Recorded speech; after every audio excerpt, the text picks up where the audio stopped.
ወደ ሮሜ ሰዎች ምዕራፍ 8 ቁጥር 32 ለገዛ ልጁ ያልራራለት ነገር ግን ስለ ሁላችን አሳልፎ የሰጠው ያው ከእርሱ ጋር ደግሞ ሁሉን ነገር እንዲያው እንዴት አይሰጠንም? እግዚአብሔር ለገዛ አንድያ ልጁ ያልራራለት ያልሳሳለት ነገር ግን ስለ ሁላችን አሳልፎ የሰጠው ያው ከእርሱ ጋር ወይም ከልጁ ጋር ደግሞም ሁሉ ነገር እንዲያው ወይም ደግሞ በነፃ እንዴት አይሰጠንም? ኢየሱስ ጌታ ነው። ጌታ ኢየሱስ ለእግዚአብሔር ምን ያህል ውድ እንደሆነ ምን ያህል የተከበረ እንደሆነ እግዚአብሔር ኢየሱስ ምን ያህል እንደሚወደው አስቡት። አንድ ነው፣ ሌላ ልጅ የለውም ጌታ። አንድያ ልጁ አሳልፎ መስጠት በሚያስፈልግበት ጊዜ እንኳን ለአንድያ ልጁ አልራራለትም፣ አልሳሳለትም። ለምን ይመስላችኋል? ለምንድን ነው ፈቃደኛ ያልሆነ ጌታ? አንድ ልጁ ለምንድን ነው ያልራራለት ያልሳሳለት? ምን ዓላማ ስለነበረው ነው? እኔ እስኪበሉ እኛ እስኪበሉ ሃሌሉያ። ኢየሱስን አልፎ የሚያይ የነበረው እናንተና እኔ ነኝ። አሜን። ኢየሱስ ጌታ ነው። ለኛ ብሎ ለእናንተ ብሎ ላንቺ ላንተ ብሎ ጌታ ኢየሱስን አሳልፎ ሰጠ። አንድያ ልጁን አሳልፎ ሰጠ። ወደ ኋላ ማለት አልፈለገም። ሐሳቡ መቀየር አልፈለገም። ማንም ያስገደደው አልነበረም። ግዴታ ስለሆነው አይደለም። በፈቃደኝነቱ ደስ ያለው ለኛ አሳልፎ ሰጠው። ሁለተኛ ልጅ ቢኖረው ሁለተኛ አለ ትላለ። ይሄ ግን አንድ ነው ልጁ። የእግዚአብሔር ልጅ አንድ ነው። ያ ልጅ ለኛ አሳልፎ ሰጠው።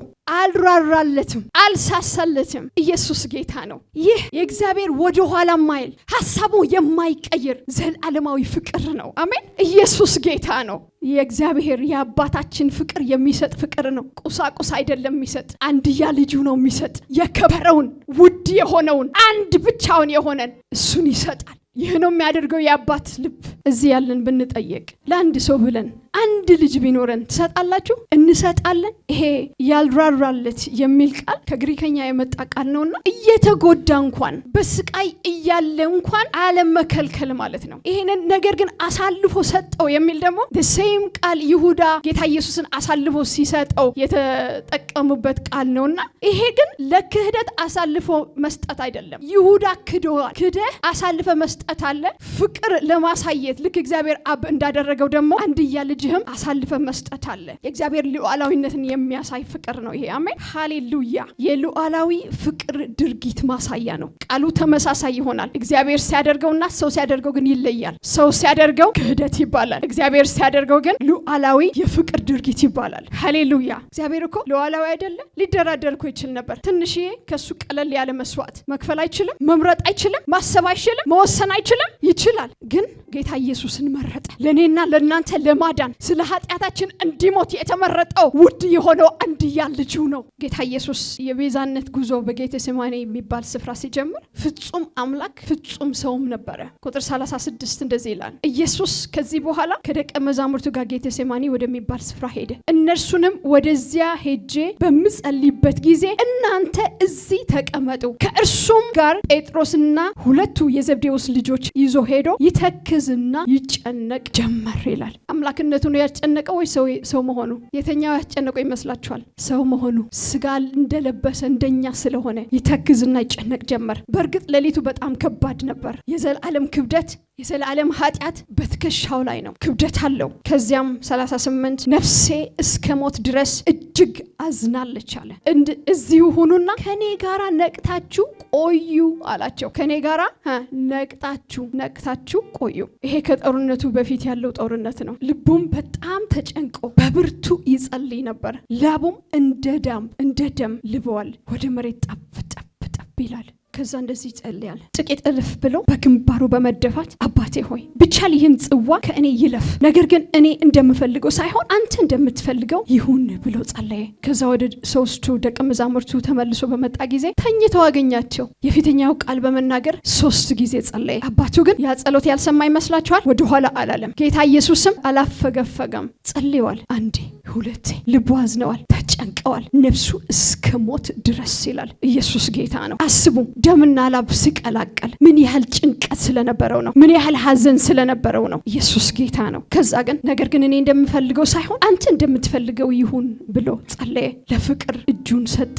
ፍቅር ደግሞ መቆጣጠር ጀመረ፣ መግዛት ጀመረ። ኢየሱስ ጌታ ነው። ወደ መስቀል ወሰዱት። በዛው የመስቀል ቦታ የከፍተኛው የፍቅር መሰዊያ ቦታ ነው መስቀል። ዮሐንስ 15:13 ላይ እንደዚህ ይላል፣ ነፍሱን ስለ ወዳጆቹ ከመስጠት ይልቅ ከዚህ የሚበልጥ ፍቅር ለማንም የለውም ይላል። በሌላ ቋንቋ አማርኛ ሰው ሕይወቱን ወይም ነፍሱን ስለ ወዳጆቹ አሳልፎ ከመስጠት የበለጠ ፍቅር የለውም። በቀራንያው በኃይል የወሰዱት እንዳይመስላችሁ፣ ራሱን አሳልፎ የሰጠው በፍላጎት በፈቃዱ። ኢየሱስ ጌታ ነው። ጌታ ኢየሱስ እዛው መስቀል ላይ በመስማር ሲሸነክሩት መስማር የያዘው እንዳይመስላችሁ፣ እሱ እግዚአብሔር ነው። የያዘው ፍቅር ነው። የፍቅር መስማር ነው እዛ ያንጠለጠለው። የፍቅር ተልእኮ በደንብ አድርጎ ያዘው። ስለኛ ኃጢአት ሆነ፣ ቁጣንን ተቀበለ፣ ውርደትም ተሸከመ። ከምን የተነሳ? እናንተን ከመውደድ የተነሳ፣ እኛንን ከመውደድ የተነሳ። አሜን ሃሌሉያ። ኢየሱስ ጌታ ነው። ይህን ሁሉ ሲሆን እግዚአብሔር አብ ለኢየሱስ አልራራለትም። አምላክ እያለ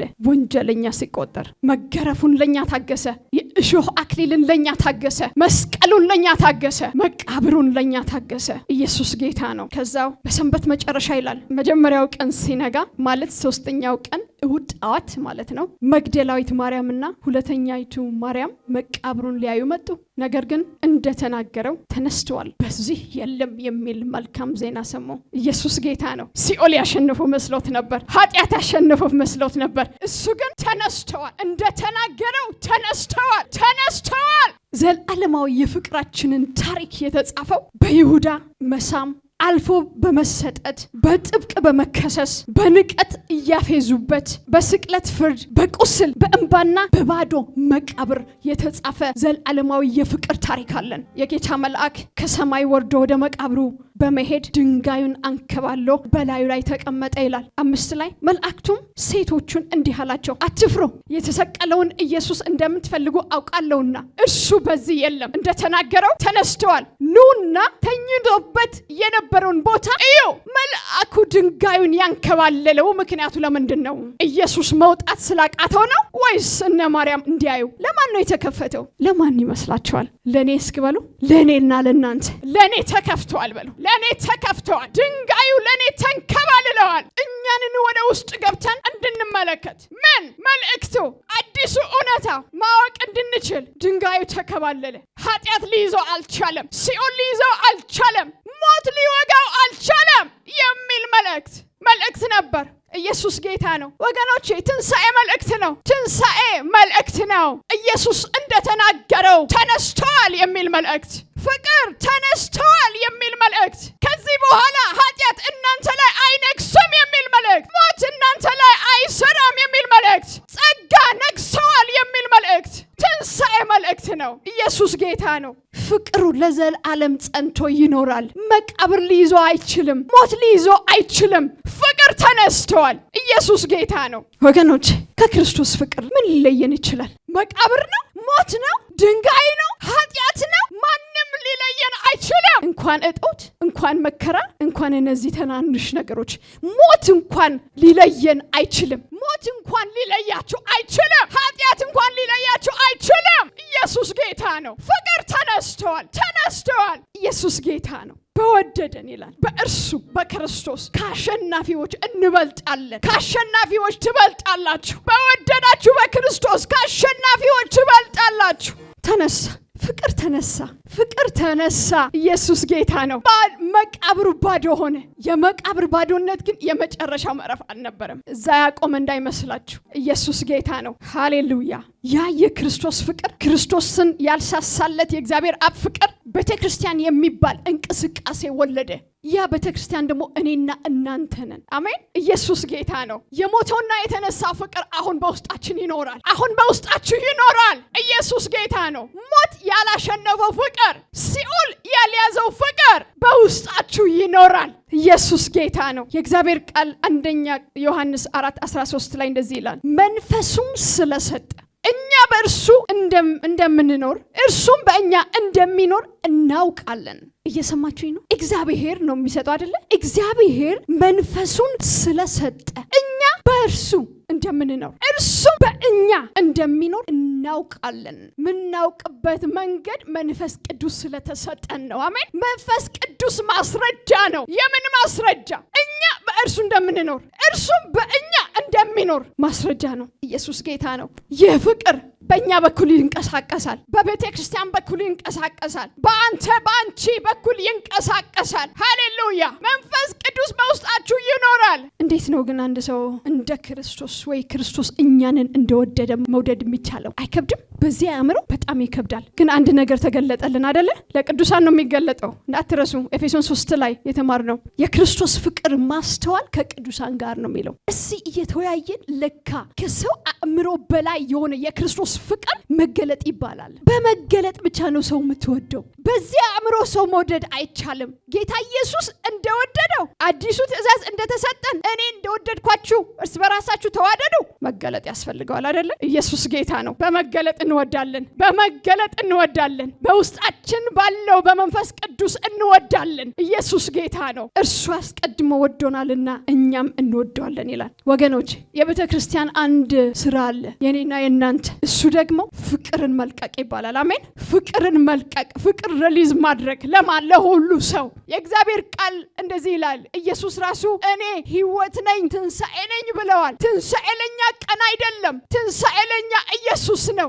ኢየሱስ ከሆነ ደግሞ የኢየሱስ ፍቅር በየቀኑ ያለማቋረጥ መፍሰስ ይገባዋል። ኢየሱስ ጌታ ነው። እግዚአብሔር ልጁን አልከለከለንም። ኢየሱስ ሕይወቱ አልከለከለንም። እኛ ደግሞ ፍቅራችን አንከለክልም። አሜን። ፍቅራችን አንከለክልም። ሕይወታችን አንከለክልም። ሀብታችን አንከለክልም። ሃሌሉያ!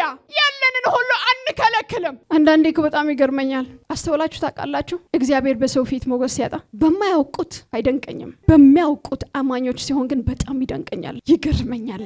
ህብረት አድርግ ማለት እኮ ህልውና ስላለ ነው የምንመጣው አይደለ እንዴ? እንዴት ነው ግን እግዚአብሔር በእኛ ፊት ሞገስ የሚያጣው?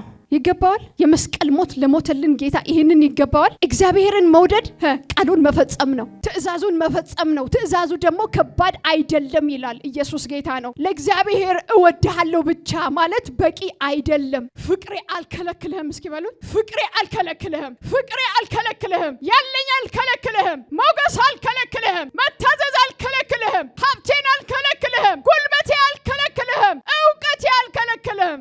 ሁሉ አማኝ ለአገልግሎት የተጠራ ነው። ሜቢ ሁሉ ለእንደዚህ አይነት ፑልፒት ያልተጠራ ሊሆን ይችላል። በእያንዳንዱ የህይወታችን ዘርፍ ግን ለአገልግሎት ተጠርተናል። ስለዚህ የክርስቶስ ፍቅር ስለኛ ወደኋላ እንዳላለ እናንተም ወደኋላ እንዳትሉ። አሜን። ወደኋላ እንዳትሉ። በእግዚአብሔር ጉዳይ ላይ ወደኋላ እንዳትሉ።